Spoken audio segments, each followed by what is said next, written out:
Hi there, I'm Kirsten Neese. I'm the Director of Marketing with Cornerstone Homes. I'm here today for our Tuesdays at 2. I have my guest, Amy Fowler. She's a wellness advocate, and I've gotten to know Amy well over the last couple years since working out here at Chickahominy Falls and all the fun things that we have going out here. We are out in the barn at Chickahominy Falls and Woodside Farms, and today we're going to be making smoothies and cashew milk and learning about some other wellness activities and items that Amy does in her spare time and sometimes her full time. So Amy, could you tell us a little bit about yourself and how you got involved in being a wellness advocate and kind of your journey to this point? Sure. I've been on a health journey for a while. I watched some food documentaries, and that kind of opened my eyes about how food is grown and processed and manufactured in the U.S. And so I started shopping local and organic. And then I also had a health challenge of some gallstones and painful gallbladder, and I did not want to have it removed. So I started eating more whole foods, plant-based, and it took care of the problem. And I was able to keep my gallbladder. So that kind of just set me on a journey about learning how food is medicine, and we really can heal ourselves, and what we eat is very important. So just been watching lots of food documentaries, and I really did start with smoothies. That was kind of the beginning of my journey, and I've segued into I make my own kombucha. I teach people how to make kombucha. I do a lot of juicing. I've done juicing since 2015. I've taught a lot of people how to juice. And I also coordinate chef demos at Mannequin Market. Right, and which is fantastic, and I'm glad. Unfortunately, they're not able to have their chef demos right now with the way that the farmers markets are operating during COVID, but we're so glad that you're here and able to do a demonstration with us. I've had a great time making kombucha with you personally.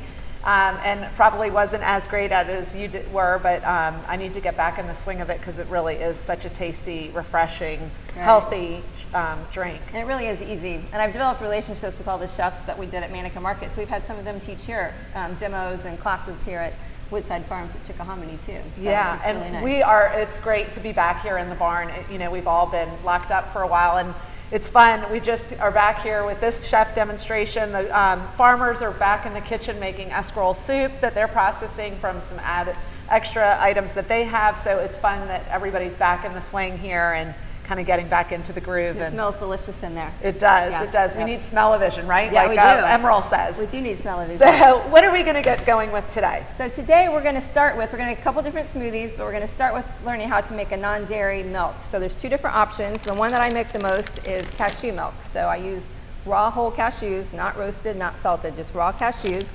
I use a cup of those. So a few hours ago, I basically put a cup of cashews and just covered them with water and let them soak so they can soften. And I'm just basically going to drain off the water. We're not going to use that. I'm going to give it a quick rinse and drain that off again. And this basically softens the nuts, and it removes some of the phytic acid and enzymes, so it makes them more digestible and easier to blend. So this is 3 cups of water and 1 cup of nuts. You can have 3.5 to 4 cups of water, but I think it's creamier if you just use the 3, and you can always add more, but you can't take it away. So, and this is a Vitamix, and I'll talk more about that in a minute. So this will be loud for a second.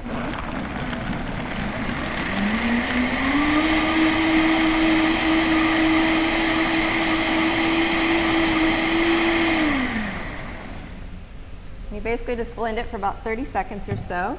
And I always like to use or reuse bottles. So this is an old juice bottle from Trader Joe's, or a friend gave me a cute bottle like this when I shared how to make kombucha with her. So this is cashew milk.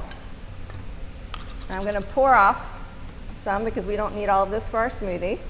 And so you can use this for plant-based baking. You can use it for cereals. You can use it for other smoothies. And it's just so easy. A lot of people, I'll say, my goodness, that takes no time. A lot of people will use almond milk. You can make almond milk too, but almonds you have to soak for at least 8 hours to soften them because they're much harder. So you can do it overnight, or you can do it in the morning for later. The cashews are just so easy because it's literally you just soak them for 2 hours. And you also, the cashew milk, you don't have to strain it. Almond milk, you soak the nuts, you strain it, you blend them, and then you have to strain it like in a because of the skin on the almonds. They're pulpy, like the cloth, like a nut milk bag, and you have to squeeze it out. And it's just more time consuming. So if you don't have an aversion to cashews, I like the cashew milk better. So Totally learn something every day. I have no idea that that's how all this is made. And fantastic. My girls are super into smoothie making, and they use almond milk. So then you would just put this in the fridge. I would say you would drink this within 5 days, 5 to 7 days. And another easier way to even make milk if you don't have time to soak the cashews is you basically take a tablespoon of almond butter to a cup of water, and you can make almond butter or almond milk that way much faster. So then when you use this in 5 to 7 days or 5 days or so, do you have to shake it before you use it? I would. It would separate a little. It does separate give it a little. Shake. Gotcha. Yeah. Yep. And I'm gonna put this back here. So we're going to make a basic blueberry smoothie. So we are going to use, we have like a cup and a half to 2 cups of our cashew milk, and we're going to use 1.5 cups of blueberries. Now these are fresh right from the farm. These this weekend we had our first batch of blueberry bushes come in, and was working on the farm on Friday and harvested these. Nothing better than fresh. They are delicious. And it was hard not to eat them all as you were picking them. Yeah, so that is the milk and the blueberries. We're going to add 1/4 cup of almond butter. And if you have a nut allergy, you could use some other, I think like sunflower butter would be an option. So we're just gonna use some almond butter. And I'm measuring right now for the camera, and when I first started, I measured. Now, honestly, I looked up recipes for these today. I just kind of throw in whatever I want. I like to call it fridge clean out. I do that quite often. And my smoothies are completely different than my daughter's smoothies. I like more greens in mine, and she likes hers bright and pretty and fruity looking. So. And when do you eat smoothies? Like my girls like them after they've exercised. They use them for a quick protein mix. I have had them in the mornings to get my morning, boost going. Yes, you can have them for breakfast. Like if you're on the go type of person, and let's say you don't want to sit down and eat oatmeal, but you want to have oatmeal in your smoothie, you could add oatmeal to your smoothie. So breakfast is a great way. Like you said, post-workout is a great way to get some protein and energy and healthy fat, or just a snack. So it's a great snack. Or there's dessert smoothies too. So if you were having a little sugar craving, a smoothie would be a great way to satisfy that without going off the rails. So we've got our milk, we've got our blueberries, we've got our almond butter, and then optional things you could put, like I mentioned, you could put the oats, or you could put some flaxseed. And actually the flaxseed comes in a container like this, but I like to store it in glass. So what is flaxseed, and why my girls do that as well and use that? What is that an added, what does flaxseed provide to the Flaxseed provides, and I made some notes for that just to make sure I wouldn't forget anything. It's got omega-3 fatty acids, which is really important. A lot of people get omega-6s, but you want to have a balance or have omega-3s. And it has minerals like calcium, potassium, and magnesium. And you always want to buy your flaxseed whole. So this is the whole flaxseed. Now in the Vitamix, because it's such a high powerful machine, it'll break it down. But like if I use it for baking all the time, or for like example, if I want to do muffins that are vegan, you use 1 tablespoon of flaxseed to 3 tablespoons of water, and first you grind up the flaxseed, and that would be like an egg replacer. But the reason you don't want to buy ground up flaxseed is it oxidizes faster. So it's better to buy it in the whole form and then grind it up as you need it. I just thought you can use like a coffee grinder, or I have like a little seed grinder thing that I use. But we don't need to do it for this because it'll get mixed up in the Vitamix. Sure. So, and almond butter. I like the raw almond butter. So basically, if you look at the ingredient list, it's just raw almonds. It doesn't need to be roasted. It doesn't need salt. Doesn't need to have anything else. Just almonds. And I'm totally a novice at most of this, and I see you have Trader Joe's on your table a lot, and I love Trader Joe's. I'm a huge advocate. I think that they have a lot of this product readily available, super easy to find, and easy to navigate the grocery store aisles to find it versus in a larger grocery store. But I kind of have my favorites. Obviously, I don't go to each grocery store every week, but like I get the peanut butter from Kirkland's. It's organic, and the same thing. It's just peanuts. I get a lot of things from Trader Joe's. I go to Kroger's. So Kroger's, Whole Foods, Costco, Trader Joe's, and then when my favorite is to go to farmer's market. Right. So absolutely, yeah. and get all Yeah. the fresh things there. So let me see if I'm forgetting anything. And then if you wanted to sweeten it, I would say try it before you sweeten it, but if you wanted to sweeten it, some options for sweetening are,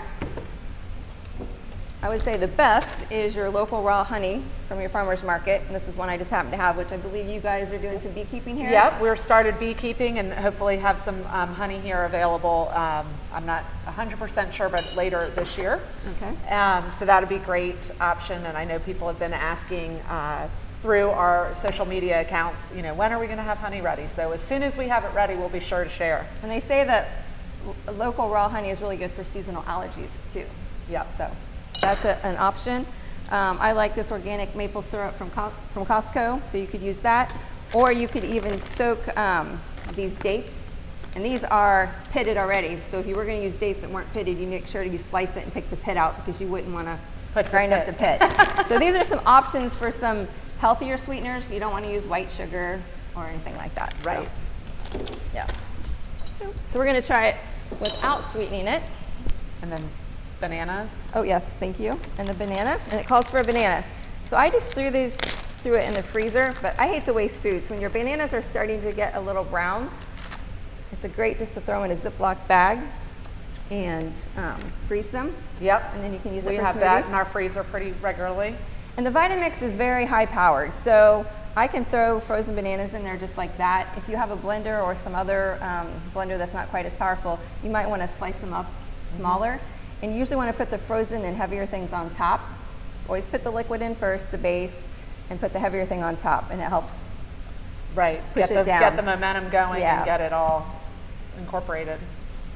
And this Vitamix, it's a 750. I've had it for, I meant to look that up, probably at least 2013. And I know there's newer models out, and they have a great warranty. And when the first time somebody told me about Vitamix years and years ago, and they kind of made the comment that it's like the cost of a car payment, I thought, who would spend that much money on a blender? And it took me a long time to do my research and to come to it. And as I was along my journey, yeah, I have one, I love it, and I just wish I would have done it sooner. You can do so many things with it. You can make smoothies, you can make hummus, you can make guacamole if you don't mind it being creamy. Right. My family likes chunky guacamole, so we usually don't do guacamole. You can make hot chocolate, you can make soup, so you can make hot things in it. Yep. Salad dressing. So I love my Vitamix. And so anyway, this one has a smoothie setting, so it's gonna be loud for a minute. It starts off slow. And if I had a lot of frozen things in here,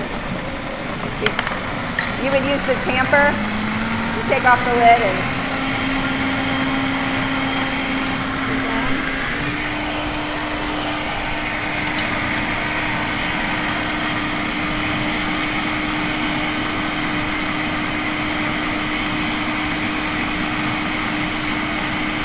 does it automatically shut off? Oh wow, yeah. Yeah, this one has a smoothie setting, a cleaning setting, a soup setting, a frozen setting, so Nice. But if Look it at that didn't, gorgeous purple color. yes. There you go. So, this is our blueberry smoothie, and I just love the color. When I make kombucha, I use blueberries all the time too, and I just love the color.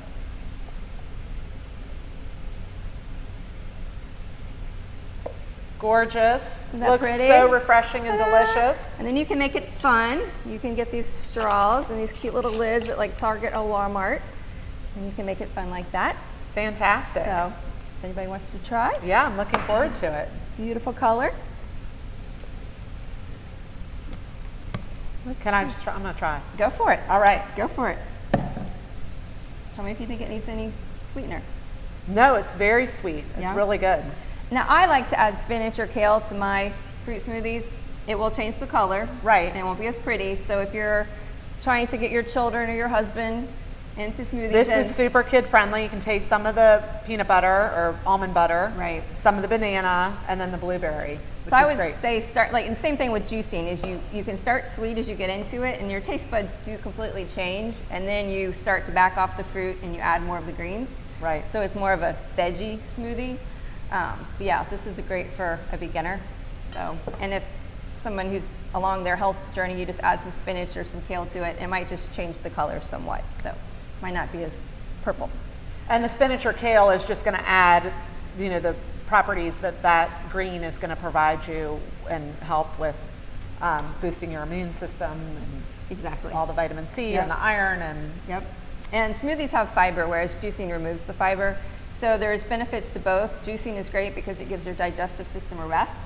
It kind of gives you quicker energy because the nutrients are absorbed quickly. Smoothies are great because you keep the fiber, which is, you need fiber to help cleanse out your system. It can make you feel fuller longer. It can be kind of a meal replacement. Sure. So there's benefits to both. And I'm glad you mentioned that, because now I can go back to my girls and say, I know something that you might not. Because we were talking about that the other day, and we weren't quite 100% sure, but we were discussing the fact that juicing doesn't have fiber in it. Right. Yeah. So a lot of people, don't like the fact that it removes the fiber, but it's everybody's. The way our society is, it's just good to give your system a rest. And then what happens is, because a lot of times, we're eating from morning till night, which. Right. And then your stomach is constantly processing your food. And when you juice or do a juice fast, your system gets a rest because it's not having to process through that fiber. Fiber is completely important, but it's nice to give your system a rest. Well, and then your body can heal other things. And that's kind of the whole intermittent fasting that's so popular right now, is along those same lines, is, giving your system a rest and that sort of thing. And like my grandfather lived to be over 100, he always said everything in moderation. So I think a lot of moderation and a great variety of all of this. Certainly even, getting started with smoothies. Yeah. And we're back. We just did a quick cleanup from the blueberry smoothie that we made and got ready to make a berry green summer smoothie with our kale and Swiss chard from the farm. Amy's got all kinds of great stuff out on this table, so let's go. Okay, we are going to use coconut water for our base. You can use lots of different things for your bases. You can use coconut water, you can use milk, you can use non-dairy milk, you can use water. So today we're going to use coconut milk. This is 16 ounces, so I'm just going to eyeball it. Coconut water. Water. So the difference is just... It's basically the water, the liquid from inside a coconut, and the pink color is absolutely fine. It's basically, it's a natural electrolyte, so if your kid is out on the sports field and they're usually reaching for that very colorful store-bought drink, this is a better natural electrolyte for replenishing that. So. And great when you're traveling at altitudes too. I know we've done that, drink and hydrate ahead of time. To drink coconut water. And it's funny because your taste buds completely change as you're on your health journey. When I first had coconut water, I did not like it. And then I did a juice fast, and then coconut water became my dessert. Like, it's very sweet. So if you try something the first couple times and you don't like it, don't give up. Your taste buds completely change. So that's going to give this green smoothie a little bit of sweetness. So we're going to use the coconut water. This recipe calls for the juice of a lemon. And we're just going to... This lemon is really large. Really large. You get the idea. So we're just going to squeeze. So I probably won't use this whole lemon because it's large, so that would give it a lot of tartness. But lemons are really good for detoxifying your system. It's really good to start your morning with like a glass of water. I usually will have a glass of water, and then I'll have some warm lemon ginger water. And you can either, if you have a juicer, you could juice it and freeze it in cubes and add some more water to it. Or you could just squeeze a half of a lemon and grate some ginger into some warm water, not hot water, because you don't want to destroy the enzymes of the lemon. And that's really good for your digestive system and help detox your body. We're going to put 3 ribs of celery. And I'm just going to cut it up just a little bit. And a lot of people like celery for juicing too. It has a lot of great properties. It does. We're going to put kale. It calls for a handful of kale. Now, if you're a purist, you could put the stem in it. It might make it a little bit bitter though, so we're not going to do that today. This is beautiful kale from Woodside Farms, which was just harvested. A lot of people talk about, oh, is it better to have organic or is it better to have local? And I kind of feel like the answer is it depends. In the summer when everything is fresh and in season, I think it's more important to have local. And you can talk to your farmer about how they grow and treat the land. A lot of times organic certification is expensive and then they have to pass that along. So you just need to talk to your local farmer where you get your food. And we are certified natural, or CNG, certified natural organic here. We are not USDA organic. And again, it was a product of being able to get that certification more quickly than to get the USDA one. We haven't abandoned our efforts for the USDA one, but just to be able to have that certification more quickly. And as Carol was explaining it, it's all farmers with each other kind of helping monitor and manage the certification, and they come and over to the property and check out how you process and what you're doing on your farm. And then as a reciprocal, we go over to their farms and check and test and make sure that they're operating to the right standards. So it's just really important to have that conversation with your farmer. So when I go to the grocery store and I'm buying something packaged like flaxseed or like we did in the other thing, or maca powder or whatever, I'm going to look for that organic GMO label. But if I can buy something from the farmer and I can talk to them to see how things were grown and taken care of, I'd much rather buy it local. Plus organic, even though if you're buying organic fruits and vegetables, they're being shipped. Right. Versus local, like this was just picked probably yesterday or today, so it's fresh. So it's always fresh is always better. So yeah, cool. Something to think about. All right, so what else are we putting in here? Now this one calls for cucumber, but I'm going to just mix it up and I'm going to add some cucumber. I'm also going to add some zucchini. So when it's that time of year when your garden or farm is overrunning with zucchini, you don't always have to make zucchini bread. You can put it in your smoothie. So we've got we're going to use spinach. We're going to use Swiss chard in place of spinach. We've got kale, cucumber, celery, lemon, coconut water. We're going to use the rest of these beautiful blueberries. Or you could use strawberries or any other berry, You could use any other berry. And if you wanted to, you could put some ice on top. The ice will kind of dilute it. It's really good to use frozen blueberries. Right. So that's another tip. If you're coming home, get a picture of this, Caroline. It looks amazing. If you're coming home from the market and you're stocking up on the berries and you're like, oh, my family just can't eat it all that fast, you can just stick it in the freezer. You could just stick this in the freezer unwashed and then maybe just write a little note on once it's frozen, put it in a Ziploc bag. Just write a little note in your Ziploc bag, need to wash or unwash. Or you can wash them, make sure they're thoroughly dried. Because otherwise they'll stick together. Yeah, stick it in the Ziploc bag. And then you can just pull out what you need. I make kombucha all the time and I make it year round and I flavor it for the second ferment. And I'm either using blueberries, strawberries, raspberries, or blackberries. So I will stock up as things are in season and put it in the freezer, and I have it throughout the whole year. So yeah, that way I don't have to go buy out of season berries. So we're going to turn this on. It's going to be loud for a minute. And I might need to use the tamper. There you go.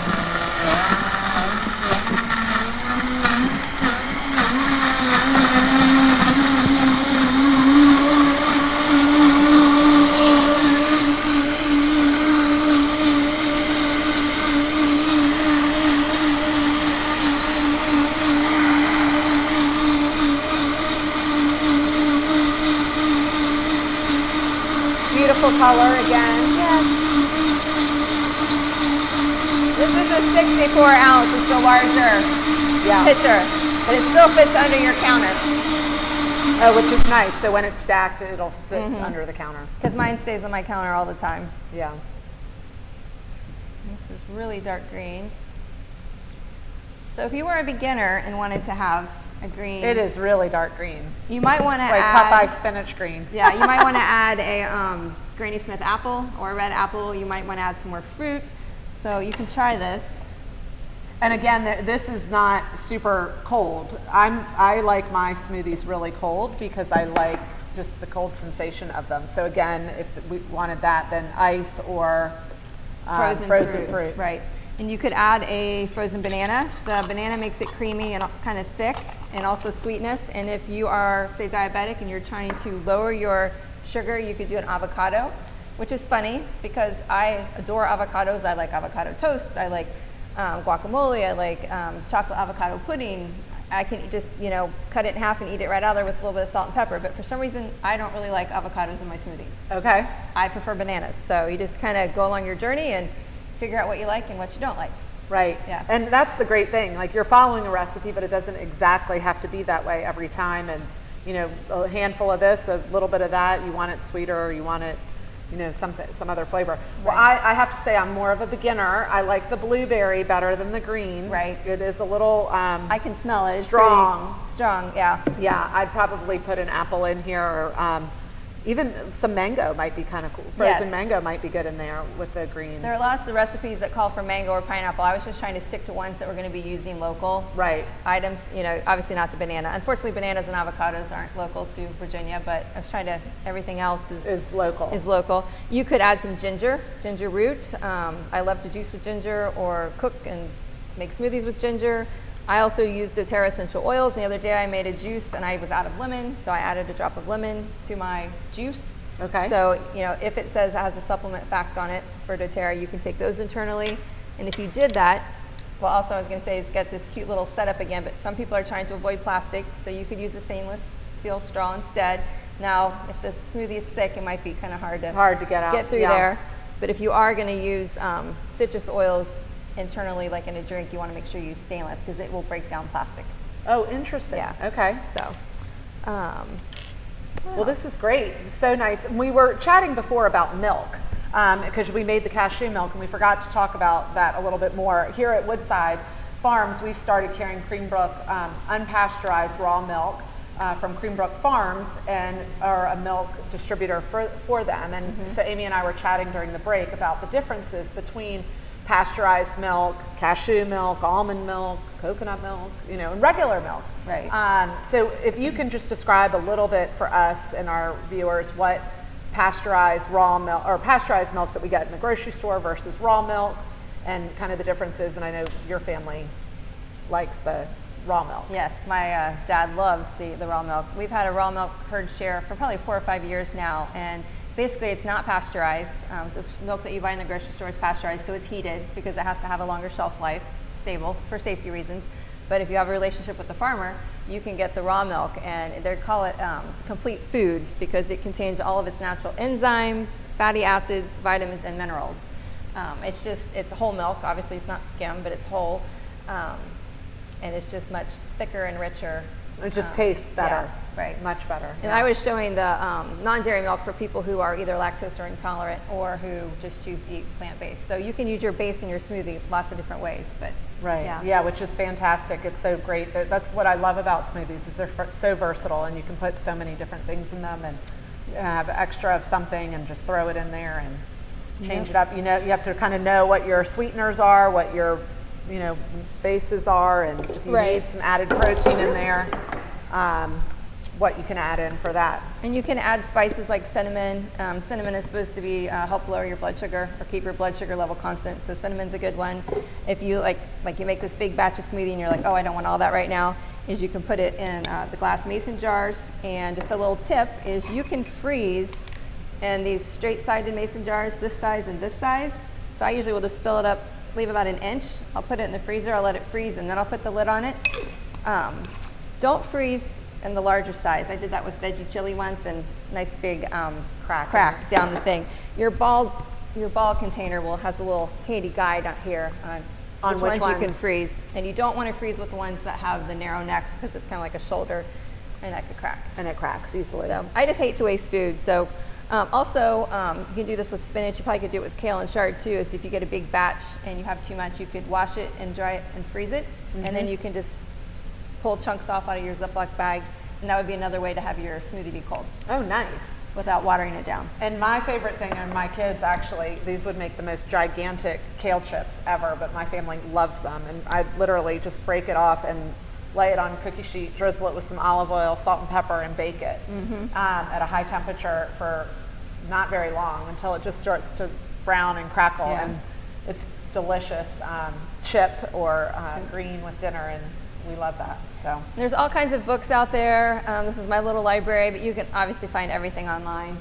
So just Google it. And if they wanted to get in touch with you, Amy, and know more about what your offerings are, and are interested in something like this, or we wanted to maybe put together a small group that was interested in having like a regular nutrition class with you, We will put your information in the show notes and with the video and everything, and how they can contact you directly. You work out at the Mannequin Market. You work with Chicken Egg Productions with Lisa Dearden. We are teaching 3 to 4 essential oil classes right now through Zoom online, but when the world goes back to normal, they'll be in person and online and do wellness consults with people to help them just along their journey. Right. Yeah, and I've taught people, like I said, how to juice and how to make kombucha. I'm always sharing scobies. So. Yeah. Right, and so SCOBY is the starter. Yes. The bacteria starter, it right? looks like a jellyfish pancake, and people have to get used to touching it. Yeah, right. Like when they. But I think people need to really understand that really food is important to your health, and that there is a way to manage your health through your foods without having to go to the doctor regularly for everything. And you found that in your own journey, and I think it's important for us to share that with everyone out there, that if you're struggling with bloating, or you're even there's things about dementia. I mean, we could speak about that for a whole nother episode, but food is a great way to. Like your doctor is kind of your he's part of your journey, but it really is up to you to take control of how you eat and what you do. And I've avoided a couple surgeries from just tweaking my diet and changing things. So that's great. I'm not saying you don't ever need the doctor, but right. I like to try to fix things myself whenever possible. Yeah, so. Yeah, and keep control of it. Yeah, I'd rather. I like the saying. I like to pay the farmer now. There's the saying, pay the farmer now or pay the doctor later. And I'd rather pay the farmer. Fantastic, I love it. Well, it's great to have you out here today. This is a perfect demonstration, and so glad to have you here, and we'll have you out again. Thank you so much.